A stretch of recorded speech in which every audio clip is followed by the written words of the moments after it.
31-year-old woman reported missing in St. Andrew. Hi again and welcome. This is Links 007 TV News Report, and we'll be right back with the full and exclusive details to come. Welcome to Links 007 TV News Report, providing you with the best in local and international news updates.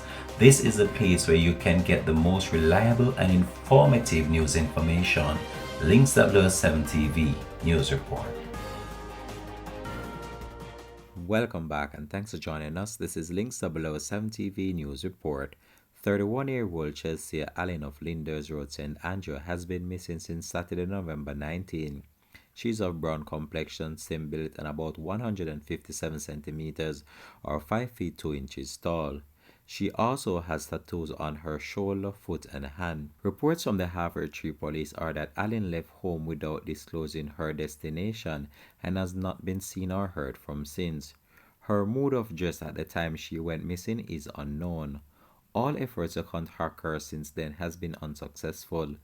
Anyone knowing the whereabouts of Chelsea Allen is being asked to contact the Halfway Tree Police at 876-926-8185, the police 119 emergency number, or the nearest police station. This has been Links 007 TV News Report. Thanks for watching.